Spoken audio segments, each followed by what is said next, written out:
Welcome to Faith Center Imus. Thank you for joining us in the service today. Now, let us listen to the ongoing message. Are we ready to receive the word this evening? Amen. So, I have invited some of our leaders to come back and invite their members, yung mga sa F12 po nila, so that they can once again hear what the vision is all about. This is actually a refresher of the vision. So, kung nakalimutan na po natin, medyo naging malabo po, then this is our opportunity to learn again about the vision. If, in case, this is the first time you're going to hear about the vision, well, I challenge you, be excited, no? Marami po tayong magagawa sa Kingdom of God, and hearing the vision will actually let you see yourself kung saan ang pwesto mo, kung saan ka inilagay ng Panginoon. And also, at the same time, when you hear of the vision, malalaman mo rin kung dito ba ako, para dito ba ako sa church na ito o hindi. You know, sometimes there's this feeling na, naku, hindi pala ako dito. But before you make any judgment, no? Pag-aralan po muna natin, intindihin po muna natin, baka naman nabibigla lang tayo. So, we encourage you to listen carefully tonight, and I will do it in a slow way para hindi rin ako hingalin. I have a lot of time, and I made this service very interesting. Mamaya po, meron tayong short skit so that you will understand your giftings, no? So, I understand that vision can leak. Meaning to say, ang vision po, sa tagal ng panahon, minsan, yung excitement natin for it, nawawala. Hindi nyo sinasadya, I understand. You want to be for the vision. It's just that, when you are waiting for the appointed time, alam naman natin, may appointed time yan, at hindi natin alam kung kailan, no?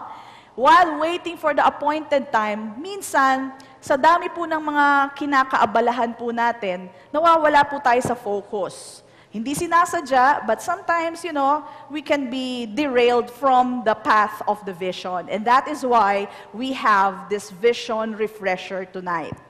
All right? So, are we ready to receive the word? Amen. So, konting excitement lang po. Encourage me. Help me to teach. Amen? Pag nakikita ko po kayo na tumatango, ibig sabihin, ay, naintindihan ako. Salamat naman sa mga tumatango. Mga best friend ko kayo. Do you know that? Mga tumatango sa akin, best friend ko kayo. Napakagwapo at napakaganda nyo para sa akin. Amen? That is so true. Yes, you try it here. Pag may, naku naman, di na tumigil. Hindi na tumigil. Gwapo at maganda kasi sila. So, you can help me preach and teach by, you know, just nodding genuinely. Ayan, totohanin nyo naman. And I will be very much encouraged to give more to you all tonight. All right, so let me start off with a question. Question. Sasagot po ang lahat, ha? Tayo-tayo lang naman, parang classroom. Sagot po tayo. With a raise of hand, tataas niyo po ang kamay nyo. With a raise of hand, who here tonight, sino po among you tonight, tingin mo, talagang pananaw mo, you think that you can lead people. Sige, pag-isipan nyo muna, kaunting isip, sino sa inyo, pananaw nyo lang, tingin nyo lang, kaya nyo mag-lead ng mga tao, taas ang kamay. Yung maging totoo naman kayo, ha? Okay? Alright. Alright. So, sige, baba nyo na po. Alam nyo po, magandang porsyento po yan. Do you know what? In some places, when you ask those questions, iilan lang po yan. Mga 10% ang nagtataas. Lots of time, people don't see themselves as leaders. Kasi parang tingin nila, yabang ko naman. Okay? But I know, since in this church, we always tell you that there is a leader in you, and we always confess every believer is a leader. That's why you have the courage. Kaya lalakas ng loob nyo. Ha? Ang lalakas ng loob nyo magtaas ng kamay. Why? Because that is the truth that you have been learning. Amen? That is the truth. So, we will help those others, and I pray at the end of the service, tatanungin ko po ulit, and I pray that magiging 100% na. Mga 98, kasi may mga bata tayo, 98% na po ay magtataas ng kamay. Alright? So, are we ready to do that? Amen. Let's have our PowerPoint. Kita naman nyo, one-day preparation yan. Let's have a PowerPoint.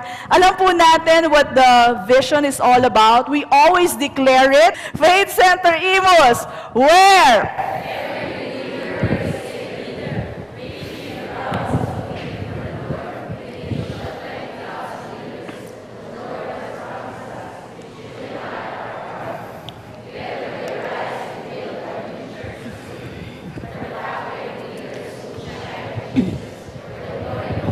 Amen. Come on, let's bless the Lord. Kulang pag walang ganon, ha?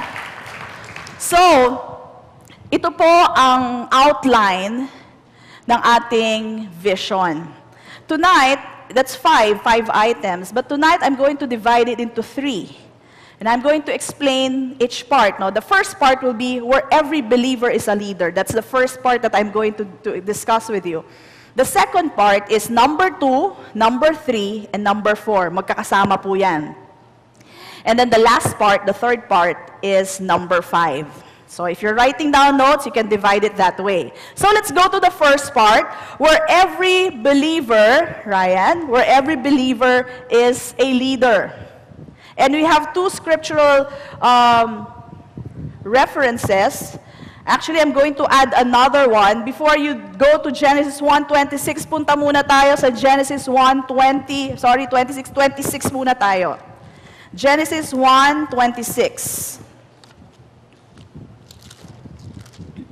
And alam niyo po, dito pa lamang po, dapat kumbinsido ka na ikaw ay tinawag na leader. Just this verse alone, this should convince you na leader ka. Sabi mo sa tabi mo, leader ka. Okay. So, Genesis 1:26 goes, Then God said, Let us make man in our image. Image nino? Image ni God. In our image, according to our likeness. Likeness nino? Ni God. Let them have dominion. Now, what is dominion? Dominion, another word for that is rulership. Pero pag binanggit mo yung rulership, medyo mataas pa rin. Parang ruler, di ba pang kings lang yon? Parang hindi yata bagay sa akin. So, babaan lang natin para sa ngayon mag-grasp natin. Another word for rulership is leadership. Sabi nga po natin, leadership. So it says here, Then God said, Let us make man in our image, according to our likeness. Let them have dominion. So dominion, rulership, leadership was given to you. Over the fish of the sea, over the birds of the air, and over the cattle, over all the earth, and over every creeping thing that creeps on the earth.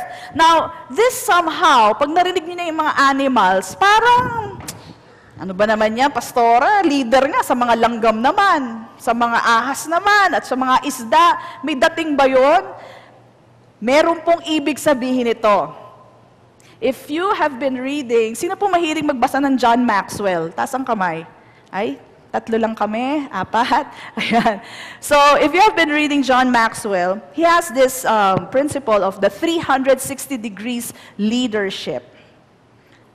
Okay, 360 degrees leadership, which talks about leading people below you, above you, and alongside with you. Now, nabasa ko pa lang yung libro, may nakitaan ako ng may libro doon, and sabi ko, wow, 360 degrees sounds interesting, no?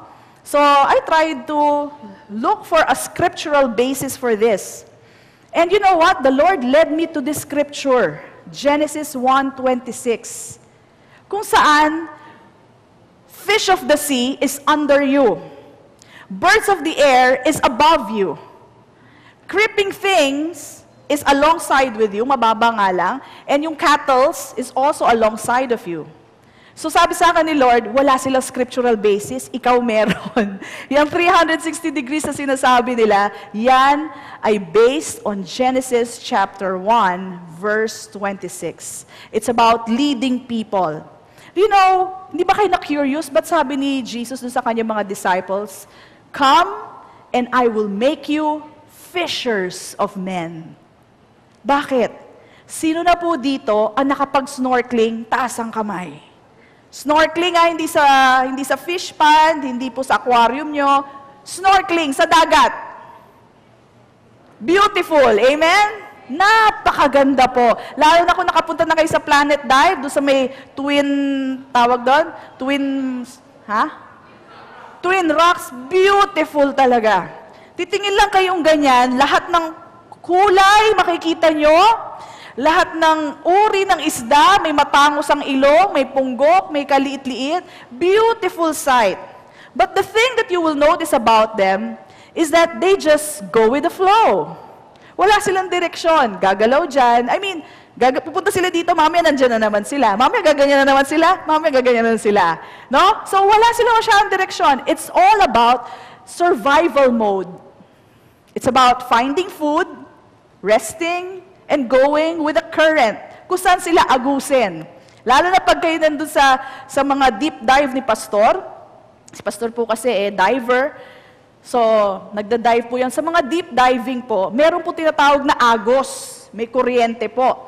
At makikita nyo po, pag may agos na malakas, yung mga isda, may pagkatamad din pala.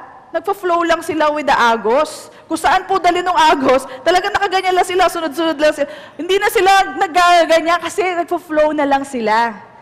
Okay? So, yun po ang nakita natin. Now, the Lord told me, itong mga fish of the sea is like men. Subukan nyo. Di ba ang ganda ng kulay sa snorkeling?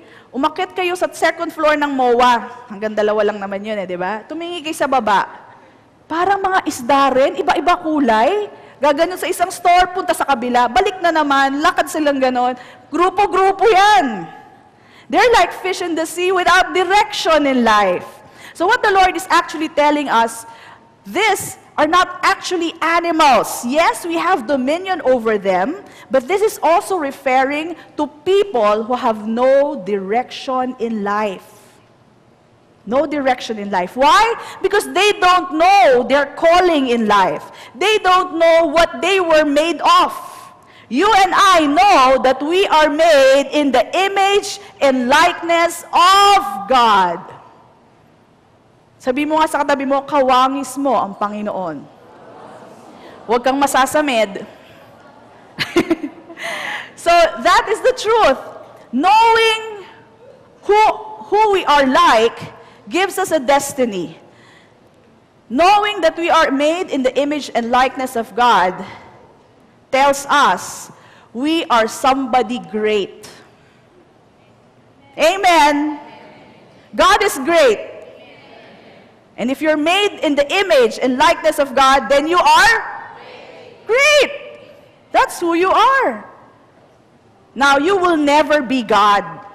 You will never be God. But God said, you are like me. You are made in my likeness and image. Kawangis ka ng Panginoon. And that's why you are a great person. Regardless of how you look, regardless of how tall or small you are, regardless of your educational background, wala pong kinalaman. Wala. Wala yan sa utak, wala yan sa pera. It has nothing to do with it. It is what you were made of, and you are made of God. God made you in His image and in His likeness. Not only that, He gave you dominion. He gave you rulership. Let's continue with this verse. Genesis 1:27 said, So God created man in His own image. In the image of Him, or in the image of God, He created him, male and female. He created them. Now, ibig sabihin yan, kay babae ka, kay lalaki ka, walang difference. You are both made in the image and likeness of God. It is not only the male who will lead, but it is also the female. Why? Because both are made in the image of God. Wala naman siyang lesser image of himself to give to the female or to give to the male. So both are equal in the sight of God. Both are made in the image of God. Walang mas mababa, walang mas mataas. So that has to be clear, no? And then look at verse 28. It says here, Then God blessed them. pinagpala kagad tayo. And God said to them, "Be fruitful and multiply, fill the earth and subdue it. Have," inulit-ulit, "have dominion." Ano po another word for dominion? Rulership, leadership, over the fish of the sea, over the birds of the air, and over every living thing that moves on the earth. So again, this is not just talking about mga isda at mga langgam na naglalakad po sa kalye o sa tubig, naglalakad sa tubig, nagsuswimming sa tubig. This is talking about people without direction in life. Pagala-gala lang. But you and I, we have a destiny. It is because you know who made you and what you are made of. You are made of God. Amen? Yan ang destiny natin. So, with these 2 verses or 3 verses alone, makikita po natin that God has destined us. Ang destiny natin ay greatness, and not only that, ang ino-offer po sa atin ng Panginoon is rulership. Alam niyo po itong ginagawa natin, this is hands-on training. Yung mga leaders, sino po mga leaders dito? Taas ang kamay. Yung mga nagli-lead na po ng mga ilang tao. This is hands-on training because if God is king at anak niya tayo, ano tayo?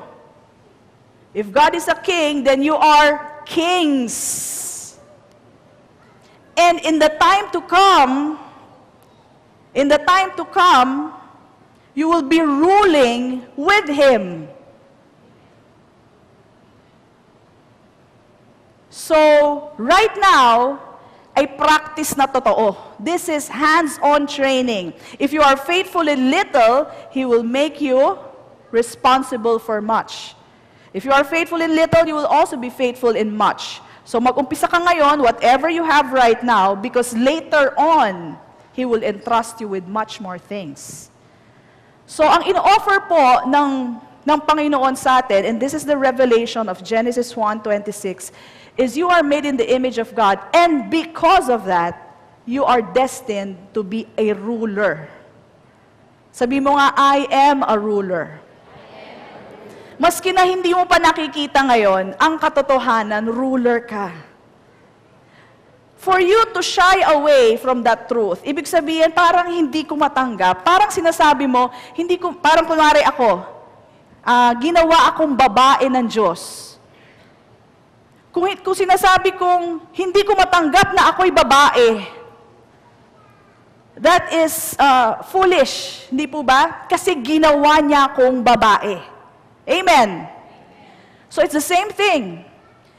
If He made you in His image and likeness, and He gave you rulership, at hindi mo matanggap yon, it's like you're saying, I cannot accept who I am. Because you are a ruler. So don't shy away from your calling. The earlier you accept the truth that you are a ruler, that you are a leader, the better for you. Kasi mas maganda habang maaga, nate-train mo na yung sarili mo. Kung paano mag-lead, kung paano mag-rule, kung how to have dominion. The earlier you realize it, the earlier you accept it and practice it, the better for you. That's why sinasabi namin sa inyo, enroll sa SOL. This is not for our benefit. We don't get anything out of this. But we only get the satisfaction na natuturuan kayo sa SOL. Why? Kasi po, ang mga hari po, pagbata pa yan, tinuturuan yan of the ways of the kingdom. May training yan. Ano yan? Biglang lumaki, biglang hari na lang kagad sila? No, they teach them everything. Pag kumaway ka, ganyan lang. Pag humawak ka ng teacup, ganyan. Hindi pwedeng ganon. You know, they have all this training. And that is what is SOL is for. It's a training for the kingdom of God. Aside from what you have here, dito po sa tinuturo namin sa inyo, meron pong SOL that will teach you the ways of the kingdom. Kaya po meron tayong libreng SOL. It is for your benefit. No? Ang hirap naman po kung nasa langit na tayo lahat, dumating ng Panginoon, dami ng earthquakes, di ba? So, ibig sabihin, andyan na yung labor pains. Hindi pa ngayon, hindi pa mangyayari, pero andyan na yung labor pains, may mga anak na, ibig sabihin, dadating na ang Panginoon, and parang medyo off naman kung sa langit ka pa mag-aaral ng SOL. No? Parang sila nagli-lead na, sila Sister Millie nagli-lead na, si Brother Bernie nagli-lead na, si Sister Tess nagli-lead na, tapos ako nasa classroom pa at nag-aaral of the ways of the kingdom. Malungkot naman yon, di ba? So that is why we present to you, we're not forcing anyone. Be far from it that we're forcing you, but this is for your benefit. It's for you to learn the ways of the kingdom, everything that you need to know for you to rule and reign. Amen. Okay, so let's continue. The next verse is actually 1 Corinthians 1:30. Sabi po dyan, but of Him you are in Christ Jesus, who became for us wisdom from God, and righteousness, and sanctification, and redemption. Okay? So dito lang po, makikita natin that everything has been redeemed back to us, na-restore po fully by Jesus Christ, by His sacrifice on the cross. But not only that, alam niyo po makikita niyo dito, kung sasabihin niyo, hindi ako marunong eh. Sabi dito, Jesus has been made wisdom for us. Wala kang lusot. Maski sabihin mo, hindi ko kaya kasi wala akong wisdom para dyan eh. Wala kang lusot. Ayan o, Jesus is your wisdom. So you're all wise. Amen? If Jesus is your Lord, then you actually have the mind of Christ. Gagamitin lang po natin. You have Jesus as your wisdom. Jesus is also your righteousness. Kaya hindi mo rin pwede sabihin, may may mga mali pa akong nagagawa eh. Sabi dito, Jesus is your righteousness. Katuwiran mo siya. Hindi naman si Lord tumitingin sa perfection. Kung perfection po ang hinahanap ng Panginoon sa gawa ko, hindi ako pwede tumayo sa harap nyo. Walang sino man ang pwedeng tumayo dahil meron pa tayong mga flaws, mga pagkakamali. He's not looking for perfection, He's looking for availability, for willingness. No? We're also sanctified through Jesus Christ. So, huwag mo pag-isipan yung, naku, meron pa ako mga ganito eh. Minsan kaya hindi makakilos isang tao, yung problema niya lagi ang iniisip niya, not knowing Jesus has already given him the wisdom, nakafocus pa rin siya sa problema. Kasi may problema nga ako, may wisdom ka naman ni Jesus. Gamitin mo yung wisdom na binigay sa'yo. Makakalabas ka dyan. Amen. Amen. Praise God. So these 3 verses alone that I gave you is actually enough reason for you to stand up, okay? Realize for yourself na tinawag kang ruler, leader ng Panginoon. Sabi mo nga sa katabi mo, ruler ka. Sabi mo sa katabi mo, gumising ka sa katotohanan. And that is the truth. That is the truth. So, question, si nanay ba ay leader? Si lolo ba ay leader? Si kuya? Si ate? Yes, lahat po tayo ay leader. Lahat po, wala pong matitira. Every believer is a leader. So, the next question is, ito po ang dapat natin sagutin. Kasi, akala nung iba, dapat iisa ang hugis ng isang leader. Lahat kahugis ni pastora. Nako, hindi kasi ganun kaganda. kailangan isang sukat. Hindi po. Okay? Do all lead the same way. Kailangan ba lahat katulad ni pastora magsalita o katulad ni Pastor Mike magsalita? Kailangan ba ganun mag-explain? Hindi po. Kailangan ba kasing galing ni Sister Maylin kumanta? Hindi po. So, we can all be leaders but in different ways. Huwag mong ipilit ang pagkanta kung hindi naman para sa'yo. Huwag mong ipilit ang pagtuturo kung hindi ka naman tinawag sa pagtuturo. Every one of us is different from each other. Walang ganong eksaktong pareho. So, that is what we're going to answer today. Let's turn our Bibles. Yan ang sagot, no. Romans 12. Now, the reason why I have a picture of chess, At may picture din po ng checkers dyan, kasi hindi po tayo parang mga checkers, na iisa hugis at pula at itim lang. It's like chess. Ang chess po, iba-iba po ang hugis. Ibig sabihin, iba-iba rin po ang function. Hindi po lahat ay pawn, hindi po lahat ay rook, kabayo, ano pa ba isa? King, queen, bishop. Hindi po, iba-iba po ang pagkatawag natin. Huwag niyo po itulad ang sarili natin sa checker games. We are like in a chess game. No? Kung naglalaro po kayo ng chess.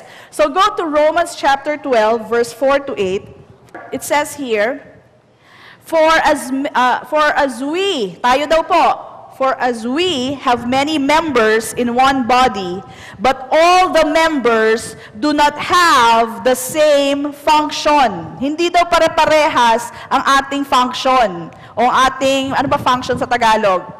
Help me, mga friends. Gamit. Ayun, hindi daw pare-parehas ang ating mga gamit. Romans 12 verse 5, So we, being many, are one body in Christ, and individually members of one another. Sabi mo sa katabi mo, kabahagi mo ako. Bahagi tayo ng bawat isa. No? Hindi pwedeng sabihin mo sa kuko mo, hindi kita kabahagi, hindi kita aalagaan, hindi pwede yon. Kabahagi mo yan. Pitpitin mo, malalaman mong kabahagi mo yan. Ha? Mga sabihin mo, ang pangit mo, hindi kita kabahagi. Hindi po pwede. Pag nasaktan yan, sasaktan ka rin. So it's the same way here.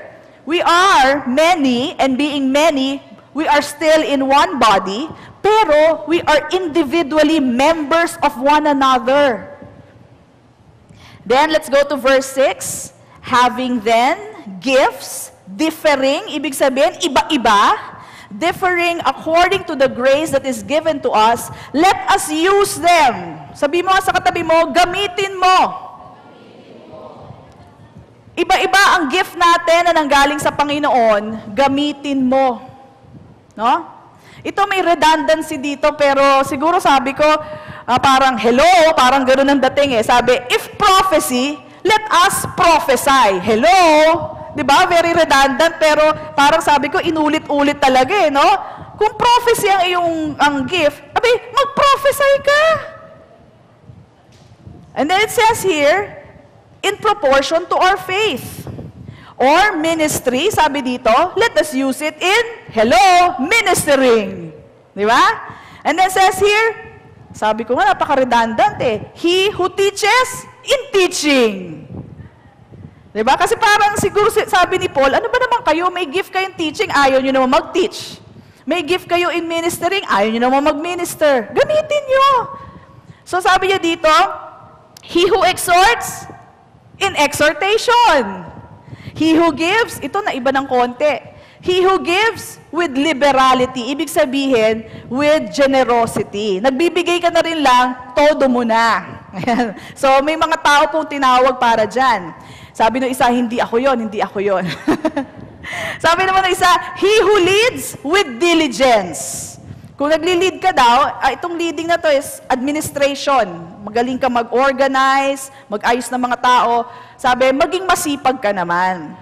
And then it says here, he who shows mercy with cheerfulness. So dito po, pinapakita sa atin ang iba't ibang uri ng mga gifts. 7 po ito.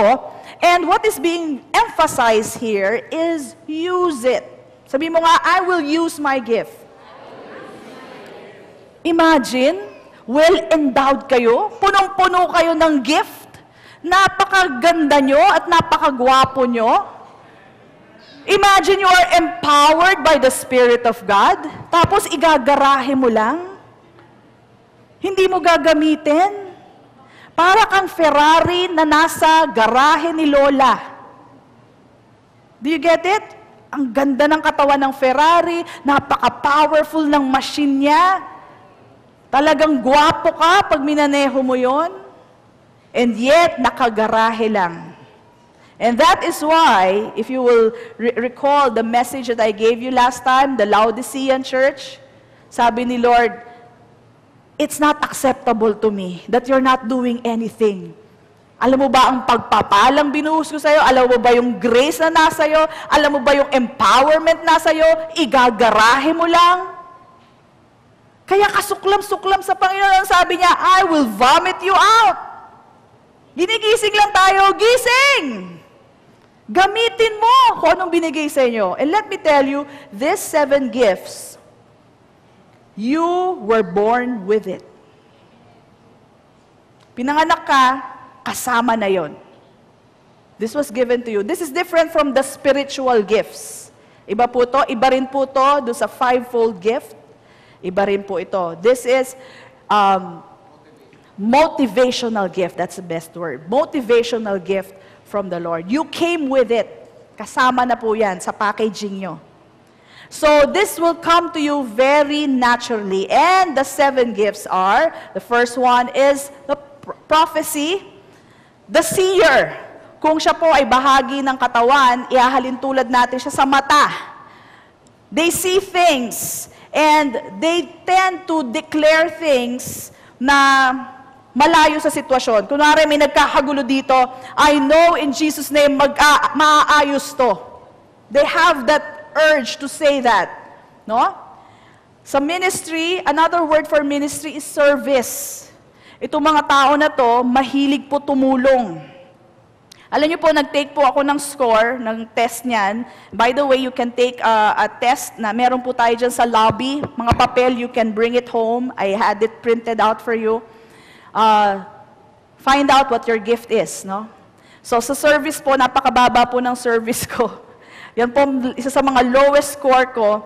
At feeling ko po, pag tumutulong ako, parang feeling ko abala lang ako. Feeling ko nagpapakyut lang ako. Hindi bagay sa akin. Hindi ho yan kasi ang gift ko. So, the service or ministry is actually the helper. Kung bahagi po ng katawan yan, ihahalin tulad niyo po yan sa paa. They move. And then, teaching. The teacher. So, pag ang teacher po, maski po anong sitwasyon, meron po siyang step 1. Ito ang gagawin mo. Step 2. Yeah, may mga ganyan po, teacher, ganyan po mga teacher. That is one of my highest gift. Kaya lang, hindi rin po beneficial yan kung may magpapakounsel sa akin, Pastora, miiyak, di ba? Okay, one time may pumunta sa akin, Pastora, may problema kami, dami namin sa pera. Ganun ba? Lagi kaming may problema sa pera. Okay, sige, sabi ko, number 1, nagtatithe ka ba?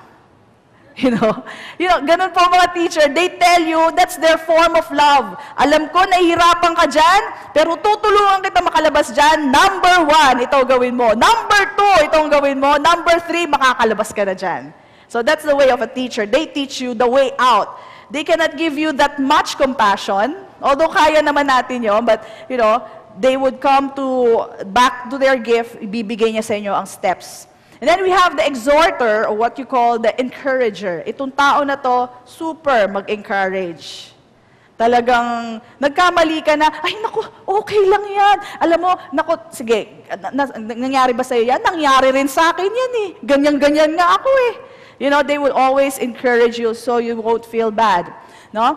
And then we have, kung ang teaching po ay bibig. Kung bahagi po ng katawan yan. At ang exhorter naman po ay dila. Dila. Ang giving naman po, the giver, sila po ang kamay. And what is the characteristic of a giver? Ang giver po, maski po ibigay na nila ang kanilang bahay, they have that desire to help. Ganun ba? Sarap lapitan ng mga giver, no? Ganun ba? Sige, ito. Sige, tanggalin ko na to, sa'yo na rin to. Lahat uhubarin nila para sa'yo. They have this heart. I'm exaggerating it, but basically, when they see a cause for God, when they see a need for a brother or sister, tutulungan nila yan hanggang makakayanan nila. And then, the leader, ang leader naman po ay, let me check my notes. The leader is actually, kung part po yan ng body, the leader is the neck. It gives direction to the head. Pag hindi sumunod ang neck, hindi gagalaw ang head eh. Diba? Kaya pag meron kayong stiff neck, ganito po galaw nyo. Kasi stiff ang neck. So actually the leader is the neck. And magaling po yan sa pag-organize ng mga bagay-bagay. So dito ka mas magaling, ayan, gawin mo yan, ganyan. And then lastly, we have mercy. Mercy is the compassionate, maawain. At kung bahagi po ng katawan yan, yan po ang puso. Puso. Now, I just had fun with this. Sabi ko nga, para po maintindihan pa ho natin, kung ang prophecy po ay prutas, siya po ang durian. Okay? Durian po siya. Ayaw ng tao sa kanya kasi medyo diretso yan magsalita. Malayo pa lang nilalayuan ng mga tao yan. So medyo diretso sila, no? And they can say things na parang hindi gusto ng tao. Service naman po or helper, para silang tinatawag kong mga bayabas. Bakit bayabas? Kasi po underrated po sila. No? People take them for granted, but actually, ang mga bayabas po is power-packed. Packed with vitamin C. Siguro isang maliit na bayabas, 3 oranges ang katumbas o 3 mansanas. Pero sila po, they make the ministry move. Yan po yung mga ushers natin, yung mga vehicle ushers natin, pati po some parts of our choir and our musician helper din po yan. And then we have the teacher. Ang teacher naman po, sabi ko, sila ang mga lemonade. Pag kakakainin niyo po ang lemonade, maasim po yan. Hindi niyo magugustuhan. Kaya ang mga teachers, kung kayo po ay teacher, you have the gift of teaching, haluan niyo po ng asukal at saka ng konting tubig para po kayo po ay malunok nila, no? The exhorter, I illustrated it as an apple. Apple. Di ba po pag you want to please your teacher, what do you give? You give an apple. At masarap po na may kasamang apple. Kasi an apple a day keeps the doctor away. Pag laging may nag-i-encourage sa'yo, hindi ka magkakasakit dahil, hindi, okay yan. Sige, ganito gagawin natin. Masarap po kasama mga encourager. Ang giver po ay coconut. Sila ay mga coconut, pati dahon, pati katawan nila, ibibigay nila. Maski po yung husk, everything will be given away. Ang leader naman po is a grape. Give it time. Bigyan mo ng time ang mga leader, ang mga grapes. In time, they become a prune. And the prune will do its job. Anong gagawin ng prune? Ayusin niya yung sistema ng katawan mo at mayroong output. May output. Yan po ang trabaho ng ating mga leader. Ayan. And then the last one is mercy. Sila po ang tinatawag kong... Sino po may gift ng mercy dito? Yung may alam? Hindi nyo alam? Sige, mag-take ulit kayo ng test mamaya. Mercy, sila po ang tinatawag kong mga saging. Bakit po saging? Sa lahat po ng prutas, sila lang po ang may puso. Diba? Cute, no? Ayan. Okay. So, yan po sila. Yan po sila. And just to give you an idea, not everybody has all the gifts. Hindi kunwari isang tao, nasa kanya lahat yan. Ang mangyayari po, masyado pong maliit yung score doon sa iba. And actually, the first 3 scores, yung po talaga kayo. So, huwag nyo ipilit yung mga hindi. Although you can act on that, no? You can act on that. Now, the reason why listen to me, the reason why we don't have all the gifts is because so that you will need one another. Kasi kung nasa iyo na lahat, hindi mo na sila kailangan. But we will see and we find out that we need one another. Kailangan natin ang bawat isa. And you have to realize the importance of every gift. So, hindi ho lahat tinawag para magturo. Sa isang cell meeting, sinasabihan ko po yung ating mga leaders, pag hindi nila kaya magturo, huwag nyo munang pagturuin. Baka hindi nila gift yan. Maaring ang pinaka-gift nila is a giver. Sila yung tagabigay ng tubig, tagabigay ng merienda, tagabigay ng mga ng mga giveaway. Yan ang calling nila. You know what? People will be following that person kasi attracted sila sa gift niya. And a giver will also attract another giver.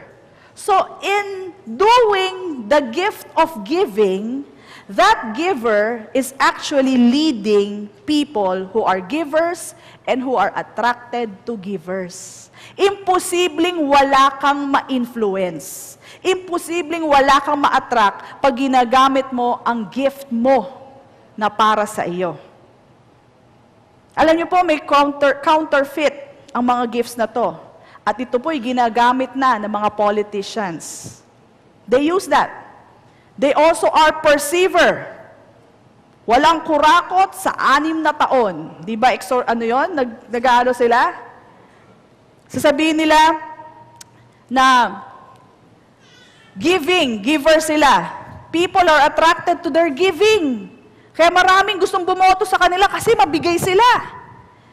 Service, tingnan nyo, ang bilis ng mga kalsada ngayon. They're using their gift to attract people. These are counterfeits. I'm not saying all of them, Yung mga exhorter, ano sasabihin nila? Babangon tayo. Diba? Yan ang exhorting nila, babangon tayo. Nasa kahirapan ka ba? Babangon tayo. Ano sinasabi ng admin? Hindi ko sila pinipinta. Sinasabi ko lang that if you will use that gift that is already in you, it will work.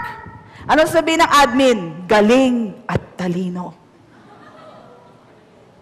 Ano, na-attract ngayon yung mga magagaling at oo, kailangan itong anuhin natin. Magaling to, matalino. People who are magaling at matalino attracted din sa kanila. Yung isa naman, sabi ko nga, prophecy, sabi niya, hindi ako mangungurakot. Prophecy yun. Yung iba naman, teaching. Teaching ang gift. Okay, they teach you the proper conjugation. Edi ako, edi tayo. Diba? Teaching yun. And then mercy. Mercy, ito maganda. Lagi si mercy na lang ang maganda. Mercy. Awa sa mga tao na nasa dagat ng basura. Diba? Mercy rin yun. And this is what I'm telling you. Kung gagamitin mo ang gift mo, na natural sa'yo. Natural na natural sa'yo yan. Because you were born with it. You will attract people. And that's what I call leadership. Leadership is about influencing people. How do you influence? Tatayo ka, magtuturo ka, di mo namang gift? Ay, naku, mataturn off ang tao sa'yo. If you will use your gift in whatever you were given, people will be attracted to you. Kasi bunga mo yan Yang ka Natural na natural sa'yo Kung sila nga nagagamit nila for wrong purposes, what about you and I? Using it for the purposes of God, surely you will influence people. Amen? Amen. Come on, bless the Lord. So this is how everyone will be able to lead. Makakapag-lead kayo. Imposibleng wala dito.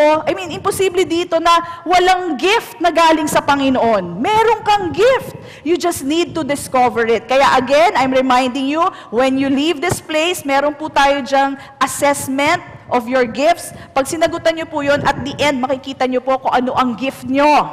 Malalaman nyo. At pag nalaman nyo na ang gift nyo, karirin nyo. Yan kayo Yan kayo, diyan kayo tinawag, and you can lead people. Now, you can use your gifts here in church, in faith groups, in F12. Hindi mo kailangang ipilit na magturo dahil hindi mo yan gawain. Huwag mo ipilit ang hindi sa'yo. Hindi mo ipipilit na mag-administration kasi hindi yan para sa'yo. If you are a giver, if you are a merciful person, yan ka, gamitin mo yan. There is no higher or better gift. The best gift is the gift that is needed at that time. Aanin mo ang teacher kung ang kailangan ng tao ay mercy.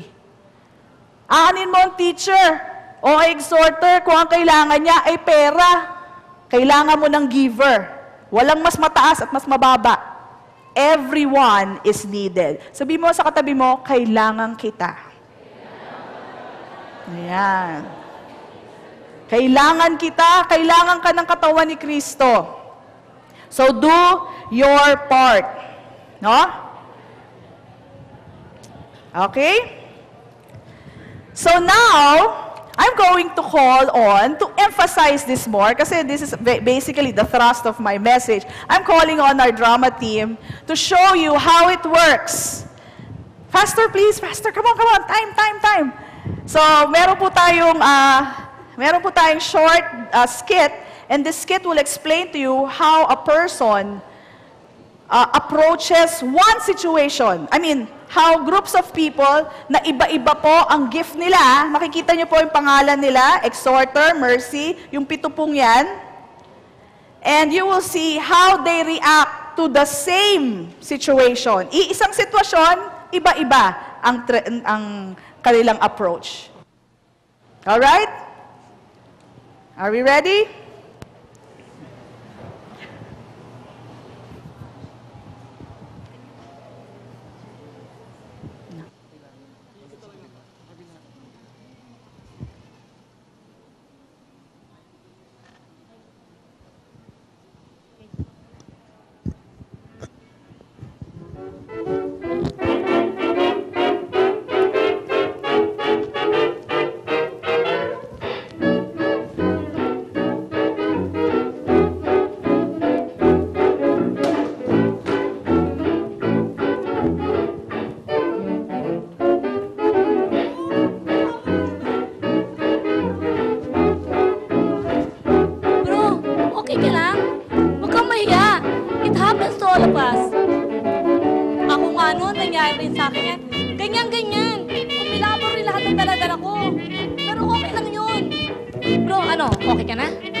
Bro, tulungan na kita.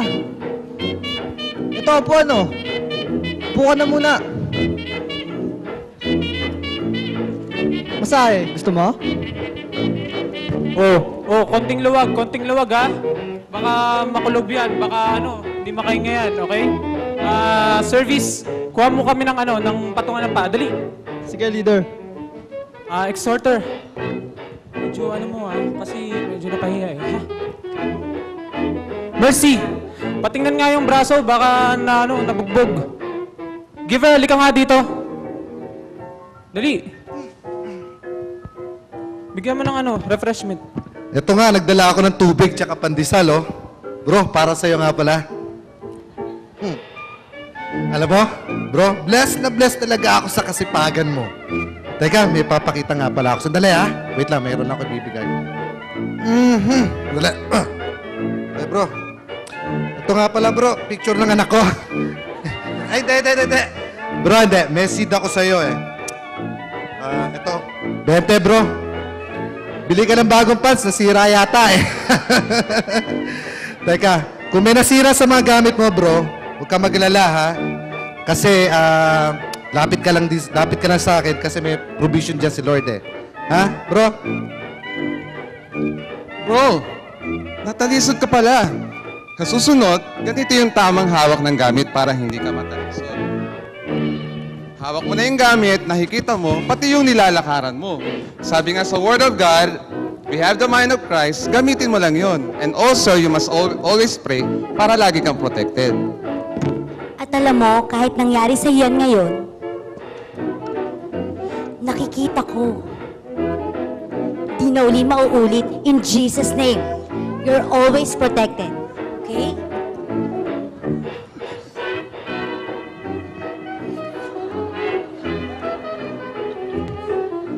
Salamat sa inyo, ha?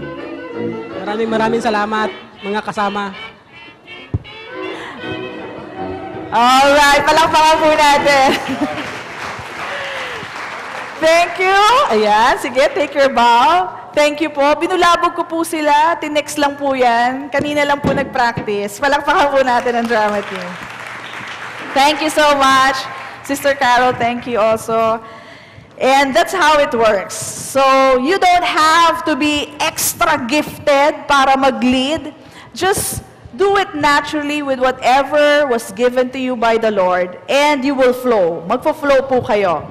The truth of the matter is, leadership is about service. Serbisyo lamang po yan. Nakita niyo po yung ginawa nilang serbisyo sa tao na nadapa? Serbisyo lamang po ang paglilid. Let's go to the next verse. Hindi pa ho tayo tapos. Matthew 20:25. Tingin na lang po kayo sa ating monitor. But Jesus called them to himself and said, you know that the rulers, so it's talking about rulers, the rulers of the Gentiles lord it over them, and those who are great exercise authority over them. Yet, sabi niya, it shall not be so among you. So, ang rulership nyo, hindi nyo pamumuka, oy, leader ako sumunod ka sa akin. Hindi po ganon. But whoever desires to be great among you, become great among you, let him be your servant. So leadership is about servanthood. And it says here, whoever desires to be first among you, let him be your slave. Just as the Son of Man, si Jesus daw po mismo, did not come to be served, but to serve and to give his life a ransom for many. So leadership, next please, is really just about leading according to your gift, using your leadership or your gift for serving. Sa pagsisilbi. Leading is serving others. That is the basic truth about this. Pagsisilbi. Maski nga po grade 5 student, kaya manilbihan. Amen po ba? Kaya mag-serve. And you that are well endowed with the gift of God, kayang-kaya din po natin mag-serve. So kung ang leadership po ba ay pagsisilbi, ngayon po tatanungin ko kayo uli. Sa tingin nyo, kayong mga nakaupo dito, sa tingin nyo, kaya nyong mag-lead ng mga tao if leadership is just about serving? Taas ang kamay. Mas dumami po. Come on, let's bless the Lord. Praise God. It's 98.9%. Ayan. So, leadership is just about service. Everybody can serve. Everybody can do it. It will flow naturally out of you. Why? Because you have the gift of the Lord in you. And leadership is basically about service. Now, let's go to the next one. This is part 2. This is reaching the province of Cavite for the Lord with the initial 20,000 leaders which the Lord has promised us and which you and I are a part of.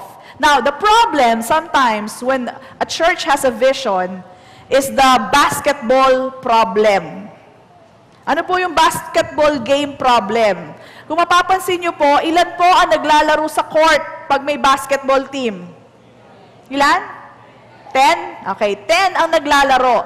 At pagkatapos, ilang kaya ang mga nakaupo? Mga ilan? Mga 20,000 siguro yung mga nakaupo, ano? Tama ba? O, lagyan na natin 20,000. So, 20,000 na nakaupo, pumapalakpak, pinagpapawisan, sumisigaw, and they feel they're actually part of the game. Pag lumabas po sila doon, wow, galing nung game, tindi nung player. Kala nila, naglaro sila. Hello, naupo ka lang, pumalakpak ka lang, at pinawisang ka, kakasigaw mo. Yun lang ang ginawa mo. The problem is sometimes, well, not in our church, marami pong players dito. Sometimes, people with vision or churches with vision, karaniwan po, iilan lang po ang nasa basketball game na naglalaro. And the rest are all pew sitters. But based on what we have shared tonight, I believe that will change. Amen? We don't have the basketball game problem anymore. Come on, let's bless the Lord. Encourage me. Yan, mga exhorter ba kayo? So, we will change that. This is our vision. Let's go to the next. Matagal na po itong plate na to, itong slide na to, but we want to share it with you. This is our vision. Ang vision po natin is to reach the province of Cavite for the Lord. Now, saan po mag-uumpisa yan? Ito po ang mga steps na binigay sa atin ng Panginoon. Si Pastor at ako. Ayan. Kami, Pastor, gagawa po kami ng 12 leaders. 12 plus 12 equals 24. yung 24 po namin will make 24 times 12. Bawat isa po sa aming mga leaders ay mag-mentor o magdi-disciple ng 12 rin po. And that will amount to 288. This 288, that's a tertiary, secondary, tertiary, okay, would be times 12 also. Gagawa rin sila ng tigla 12 nila. And that will be equal to 3,456. 3,456 times 12 is equal to 41,472. So on our way there, we will actually hit the 20,000 that the Lord has promised us. That's how to do it. And then, that will enable us to have the facility that we're going to build together for the factory of leaders, and that will actually bring us, sige, Ryan, ayan, okay, to reach the province of Cavite for the Lord. These are the steps that the Lord gave us. Now, we know that hindi naman po lahat ay makakagawa ng 12. That is the goal, and we are praying that you do that, no? Ang karaniwan po, ang iniisip nila, tagal naman ng 20,000, naiinip. Doon po sila nakafocus sa 20,000. Ito po encouragement ko sa inyo. Huwag nyo masyadong i-focus yung 20,000. Yung 20,000, pangako ng Panginoon yan. That is not our business. Mag-focus lang kayo sa 12 nyo. Diyan lang kayo mag-focus. Huwag mong tingnan yung 20. Yung 20,000, just focus on your 12. Si Lord na ang bahala sa 20,000. If everyone will focus just on their 12, the 20,000 is no big deal.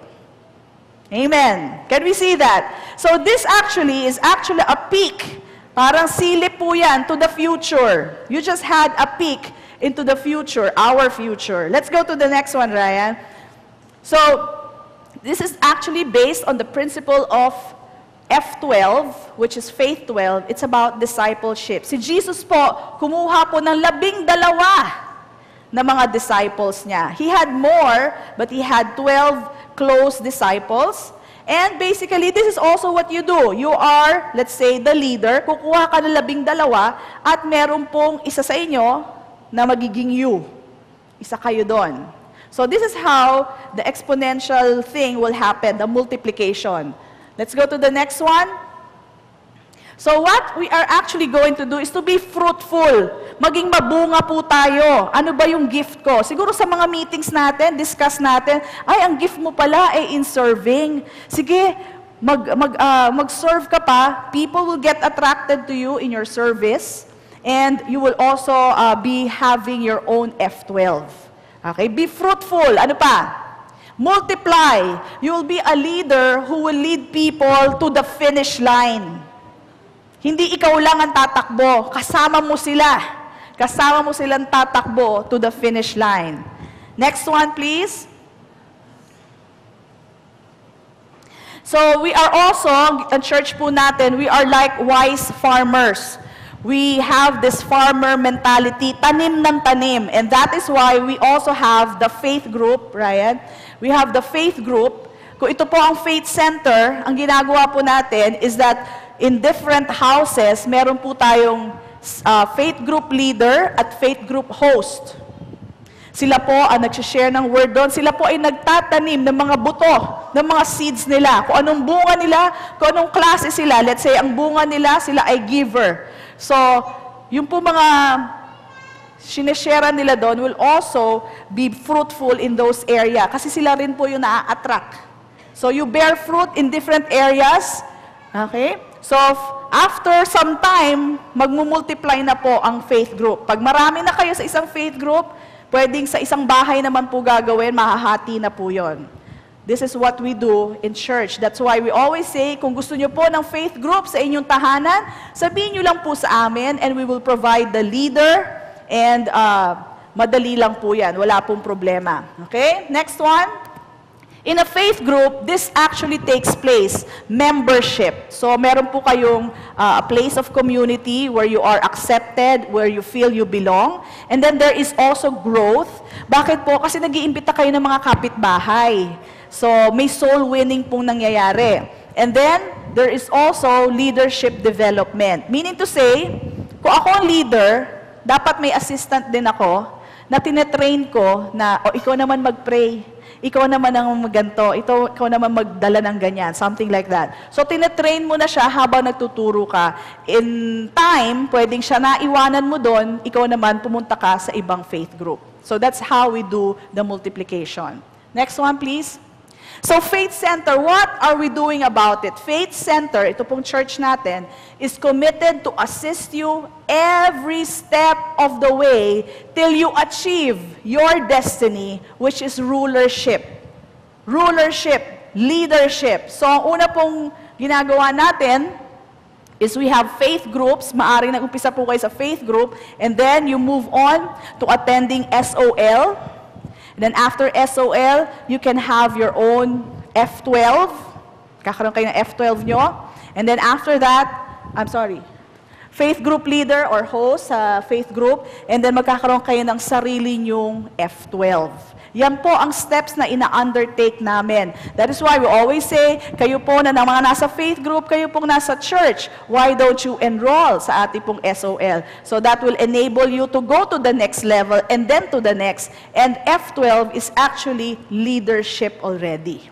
Yan na po yung dominion, rulership. And that is what the vision is all about. So, next step please. So, in running with the church's vision, ang totoo po, next one, you are also obeying Jesus in His command, which is the Great Commission. Ano po yung Great Commission? Ito po ay para sa lahat ng mga Kristiyano. Ito po ang kanyang command. Ano po yun? Sabay-sabay? Go and make disciples. Yan po ang pinagagawa sa atin ng Panginoon. It's actually your responsibility to God, not to us. No, not us. Huwag po kayong, pinipressure ako ni Pastora mag-make ng disciples. Excuse me, hindi po ako. Si Lord ang nagsabi niyan. I did not say that.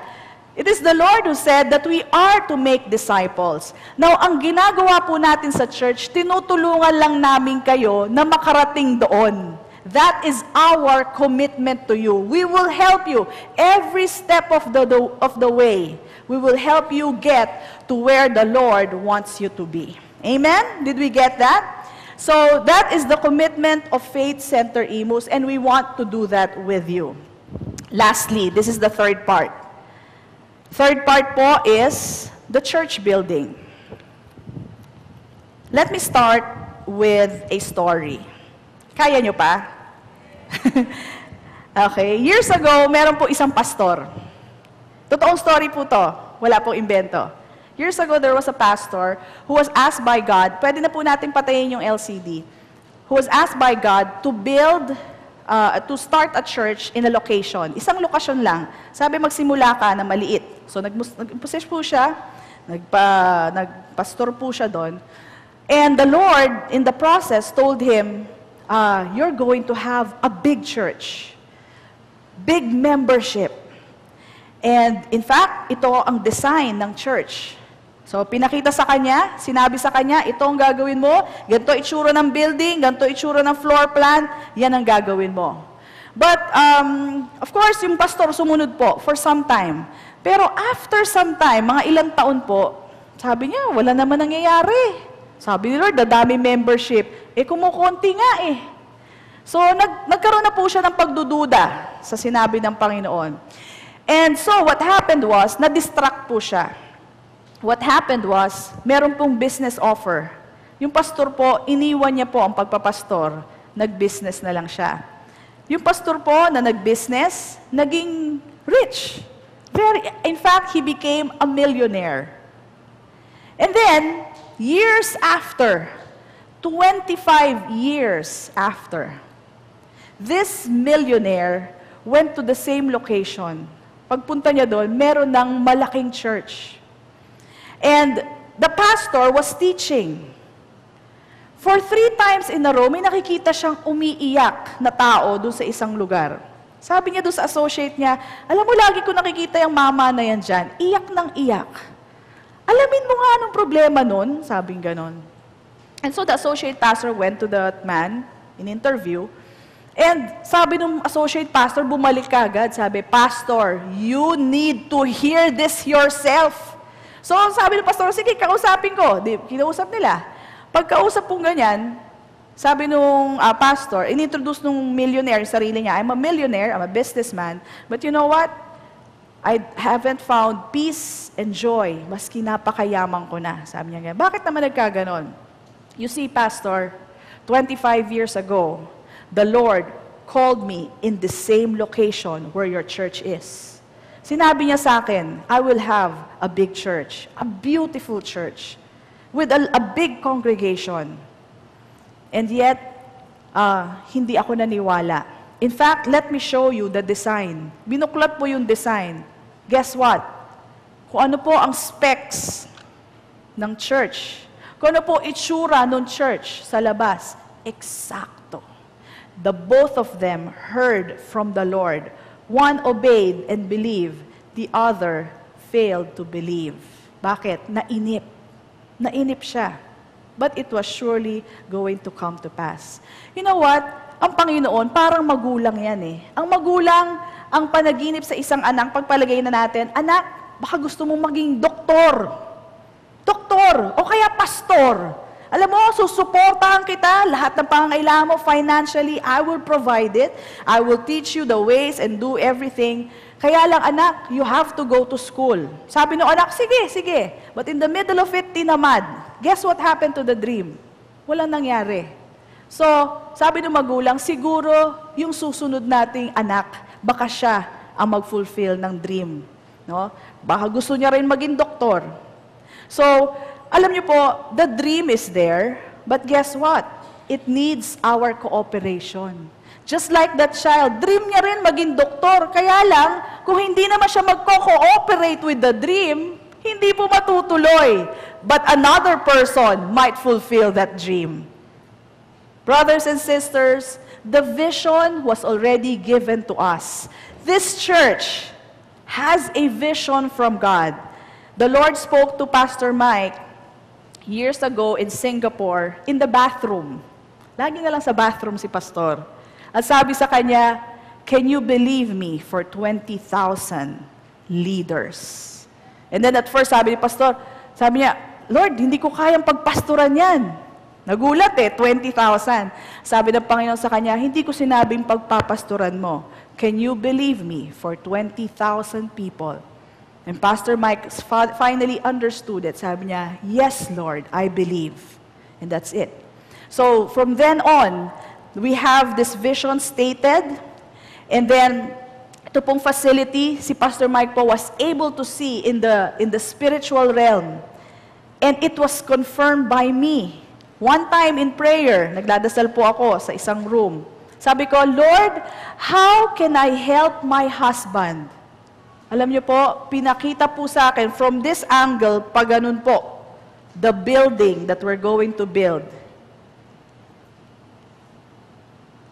Let me correct myself. The buildings that we're going to build. The best way I can explain it, it's like a mall in its bigness. It's a mall, yung itsura po nung building. Ito po strange. When the Lord showed me the vision, alam niyo una yung pinakita sa akin? Alam niyo yung mga bakal ng gate? Usually, ang bakal ng gate, maninipis lang yung ganyan. Ang una niya pinakita sa akin, bakal na pagkakapal-kapal. Hindi ordinary. It was a very expensive kind of yung bakal, no, steel. And that was, sabi ko, ano to? Tapos pinakita niya sa akin from a higher view, and it was part of the top floor ng building, and then it went this way, and there were 6 buildings na dikit-dikit. And then sabi niya sa akin, that is the vision. Together, you will build that with your congregation. Those who will believe and will continually, patiently and continue with it, will see the fulfillment of that dream. That, my brothers and sisters, is the vision that the Lord has given us. Right now, from where we're sitting, Pastora, totoo ba yan? Mangyayari ba yan? It may look strange. But guess what? Mabuti na lang, pangarap yun ng Panginoon at hindi natin pangarap. Dahil kung tayo lang, kakapusin talaga tayo. Kung iisipin lang natin with our own minds, kakapusin tayo. But praise be to God, we have the mind of Christ. And if you will believe it, I tell you, you shall also receive it. Amen? Come on, let's bless the Lord. And that is how I present to you the vision. Alam niyo po, kung tatanungin niyo po ako, are we doing the vision because we need to please God? Ako na po magsasabi sa inyo, hindi po. Hindi natin to ginagawa para i-please ang Panginoon because the Lord is already pleased with us. The reason why we are doing the vision is because it has been revealed to us. It has been revealed to us that we here in Faith Center Imus are rulers, leaders, made in the image and likeness of God. Ni-reveal na po sa atin. And we are to, reach the province of Cavite for the Lord. Na-reveal na po. Kaya po natin gagawin to kasi nalaman na natin ang ating destiny as a church. We're not doing this to please God. We're doing this because now we know. Nakuha po ba natin yon? Ngayon kasi alam mo na ang dapat mong gawin. So using your gifts, different gifts, we need you. We need you in this church. And if you will allow yourself to join us and run with the vision, together we will see this vision fulfilled. Come and join us. Amen? That's a vision. Let's all stand up. And let's worship the Lord. This is what the vision is all about. I pray that, again, it has inspired you. It has made you realize your calling in the Lord. That you were called leaders, rulers, people with dominion. Don't waste it. Instead, use whatever given gift you have for the kingdom of God. Amen? Thank you for watching the video. We hope you have learned principles from the Word of God that will change your life forever. Our messages are available in DVD and audio formats. You may contact us at the following phone numbers: 046-471-3516 and 046-515-7459. Or send us an email, jfcf@faithcenterimus.org. If you want to sow to assist us in proclaiming the gospel, you may deposit to Jesus Faith Christian Fellowship, BPI Savings Account Number 1283-139235, Nueno Branch, Imus, Cavite. Or you may visit us at our church,